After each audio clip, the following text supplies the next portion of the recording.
Selamat datang di kantor pos Kota Medan, salah satu bangunan bersejarah yang menjadi saksi perkembangan komunikasi di Kota Medan. Nah, kantor pos ini dibangun sejak masa zaman kolonial Belanda, tepatnya pada tahun 1911. Bangunan yang megah ini dibangun oleh salah satu arsitektur asal Belanda yang bernama Insinyur S. Nuuf, di mana beliau juga ikut serta dan berperan penting dalam membangun bangunan bersejarah di Hindia Belanda. Untuk mengetahui sejarah lebih lengkap tentang kantor pos Kota Medan, ayo kita langsung saja ke lokasi Museum Utama Kantor Pos Kota Medan.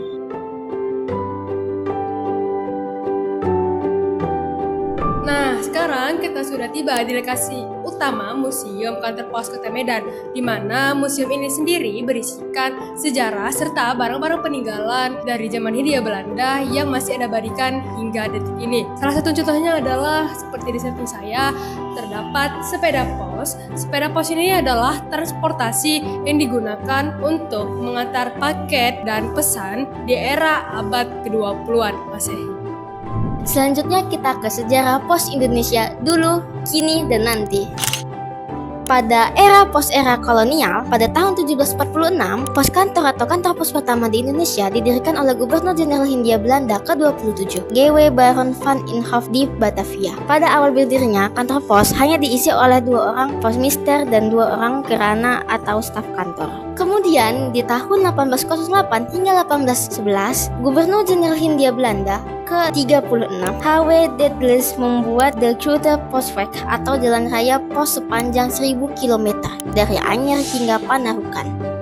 Tahun 1864, Hindia Belanda menerbitkan perangko pertama pada tanggal 1 April yang menggambarkan Raja William III, digunakan sebagai alat bukti pembayaran pengiriman pos. Sekitar tahun 1874, kantor pos pertama diterbitkan. Pada tahun 1945, pos menceritakan setelah kemerdekaan. Pos era kolonial Hindia Belanda diambil alih oleh pemerintahan Indonesia setelah merdeka dan menjadi jawatan PTT, Pos Telegraf dan Telepon, dengan Mas Soeharto sebagai kepala jawatan PTT pertama. Setelah beberapa kali berganti nama, akhirnya secara resmi pos menjadi BUMN dengan nama PT Pos Indonesia pada 20 Juni 1995. Pos Indonesia hingga saat ini terus bertumbuh sebagai operator pos, menyediakan jasa, kurir, logistik, keuangan, properti, dan pendidikan. Oke, selanjutnya kita akan membahas alat-alat peninggalan kantor pos pada zaman dulu. Nah, yang pertama di sini kita bisa menemukan yang namanya mesin cetak data nasabah Bratma. Yang ini diproduksi sekitar tahun 1970-an. Mesin cetak Bratma digunakan untuk mencetak data nasabah, tepatnya nasabah giro pos, berupa nama, alamat, kantor, dan nomor keanggotaannya.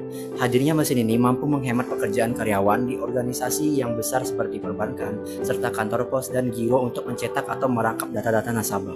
Oke, jadi seperti itu deskripsi singkat tentang mesin cetak data nasabah Bratma. Dan selanjutnya kita akan masuk ke alat yang kedua, yaitu timbangan pegas salter, yang dimana timbangan paket ukuran kecil produksi salter dari Inggris. Di kantor pos, timbangan pegas ini digunakan untuk menimbang berat paket ringan hingga sedang. Timbangan ini memiliki kapasitas untuk menimbang beban hingga 10 kg dan menggunakan pegas seperti timbangan pada umumnya. Oke, selanjutnya kita ke alat peninggalan kantor pos pada zaman dulu ya. Di situ ada bis surat bernama Brievenbus, diproduksi pada tahun 1829. Nah, jadi bis surat atau dalam bahasa Belanda Brievenbus adalah sebuah kotak untuk menyimpan surat sementara untuk dimasukkan oleh pengirim surat. Surat di dalam bis surat ini diambil oleh petugas pos 3 kali dalam sehari. Biasanya ada jadwal tertentu untuk pengambilan surat tersebut. Kotak surat ini terbuat dari bahan besi, cor atau bahan besi tuang dengan tinggi kurang lebih 200 cm.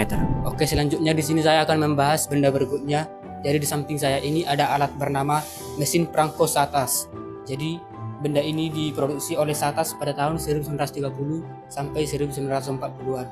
Jadi alat ini digunakan untuk mencetak nilai perangko langsung di atas surat atau kartu pos. Jadi sehingga tidak perlu lagi menggunakan perangko tempel. Kemudian di sampingnya terdapat alat bernama CO Rider Lion, produksi oleh Fukui CO Ltd dari Jepang. Jadi fungsinya ini digunakan untuk mencetak nomor atau nilai bilet pada giro. Oke, selanjutnya di sini ada alat bernama timbangan berkel. Jadi timbangan berkel ini diproduksi pada tahun 1951. Kegunaannya adalah untuk menimbang berat barang yang akan dikirimkan dengan beban maksimal 3,2 kg.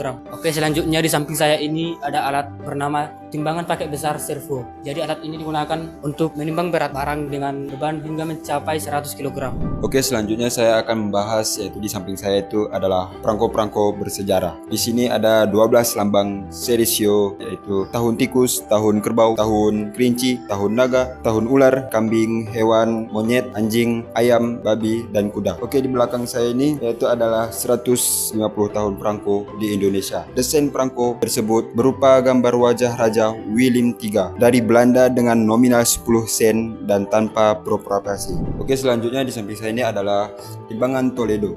Antit ini tak sekedar menjadi hiasan, namun menyimpan banyak cerita tentang budaya dan sejarah perkembangan perdagangan pada zaman kolonial Dutch East Indies di Indonesia. Ini selanjutnya di belakang saya itu adalah mesin ketik Underwood Elite Fisher pada tahun 1927. Mesin ketik atau mesin tik adalah mesin dengan set tombol-tombol yang apabila ditekan membuat huruf dicetak di atas kertas yang diketikkan diletakkan di sebuah rel pada mesin ketik. Oke, selanjutnya di belakang saya ini adalah yaitu mesin Brock Adding Machine, didirikan di tahun 1960. Brock Adding Machine atau mesin perhitungan buatan Brock ini berfungsi sebagai alat hitung manual dengan puluhan tombol berisikan angka berwarna hitam dan putih serta tombol operasi aritmatikanya. Lengkapnya, alat ini memiliki kotak logam berwarna coklat tua dan menutup kunci plastik persegi. Sekian dari kami kelompok 3 dengan saya Rauda Robani Khaibar. Saya Najwa Raffi. Saya Davi Armansyah. Saya Adrian Ferry Juli Silaban. Saya Habibur Rahman. Kami mohon izin pamit.